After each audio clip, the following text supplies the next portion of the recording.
So mathematics can be just as much of an art as it is a science. Now, we do mathematics as a science all the time. But here, in the Polypad Art and Music Contest hosted by Amplify every year, they challenge students and teachers this year to see if they can create some mathematical art, or music, if you will. So let's look at last year's results. By the way, there's prizes for here too. Now, I teach at eSums, and in this winners, we actually had 2 winners from eSums here. I'm not going to name their names because it's a public video here, but I will in the email that I send you with this video attached. But right here, look at how beautiful these pieces of art are. All right, look at that. And we can see how it was made. We can start taking it together. Again, I'm not messing up the original. This is just a copy, right? But it's pretty darn cool. So, creating mathematical art. You can create music as well as art. Listen to this.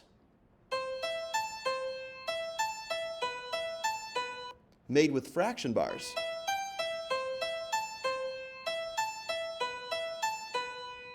So just to get you started here, what you want to do is go to Polypad, and if you click up here and go to just Polypad, you'll find it. Launch Polypad. You want to make sure you are logged in up here. You'll see a sign in up here, but make sure you sign in through Google, and you can get a blank canvas right here. So what can you do? I mean, you can go to the Geometry tab and look at polygons and shapes. For example, I can take a square, I can take an octagon, for example, and I could do a lot of things with it. I can cut it, right? There's a cut feature there. I can cut it any which way I want. I can take these pieces, spin them, and rotate them. I could also play. See down here, there's a play button right there. Let's see if we can, yeah. Or I could play shapes together. Let's highlight everything and play it. Watch. Pretty neat. So you also have a custom shape here, which allows you to make any kind of shape you want. Look at this. So right here, I can just move the vertices here. If I want to add another vertex or corner, just click on an edge, and I add another one. If you want to take one away, just click on it, and it'll go away. See what I mean? Like that. Now, so a lot of students, when they build these things, what they'll like to do is they'll often drag an image in. They'll import an image in, then they'll try to build over it. I'll show you how to do that really quickly right here. So to do that, we want to go find an image. So let's go off and find an image somewhere. I'm just going to type in bird images and see if I can find something. There we go. Here's a beautiful picture right here. I'm going to take a screenshot of that, like so. There we go. There it is. It's on my desktop there. Now, go back to Polypad. What you want to do is refresh the page. Now, we're signed in, but you have to refresh it if you want the image feature to work. That's just a bug the Amplify team is working on fixing. That's what I was told. But refresh it once, and see down here where it says Upload Image, at the very bottom, you can upload that image there. So let's find it. There's my bird. I'll hit Open, and there it is. Now I can try to start building over it using some custom-made polygons, if you will. Now, right, see what I mean? But the problem now is that it's this image is covering it. So one question I get asked all the time from students is, how do I actually put this in the background?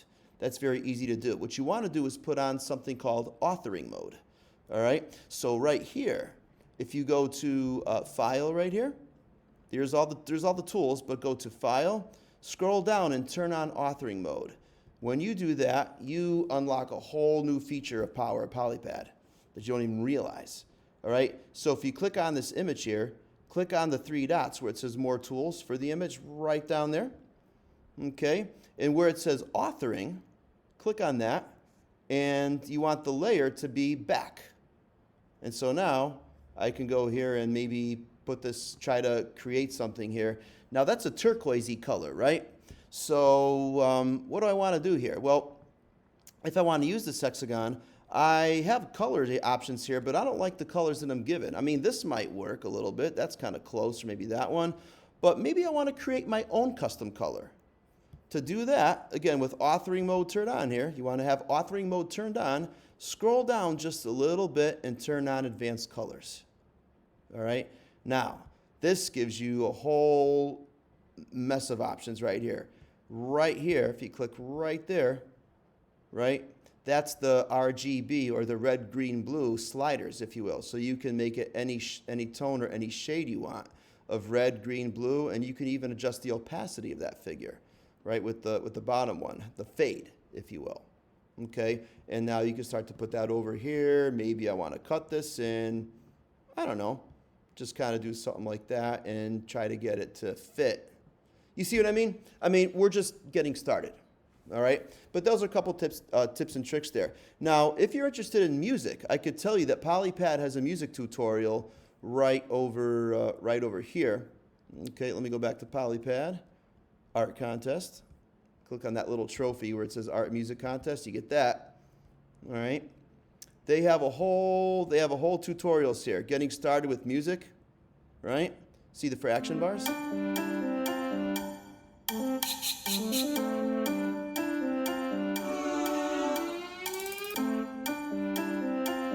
We can play some other things too. Look.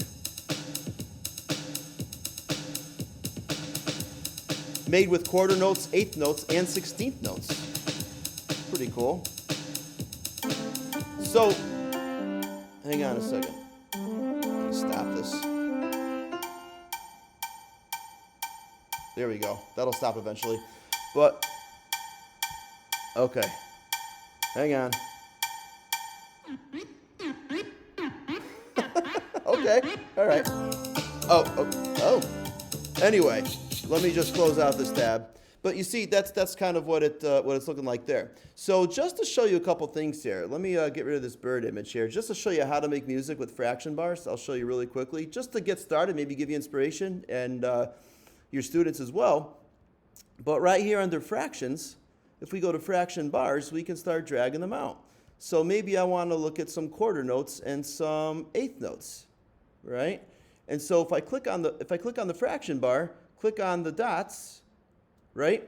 And you can go to where it says music right there. And I'm going to keep that at piano. But the eighth notes, the eighths, I'm going to maybe make it a drum beat.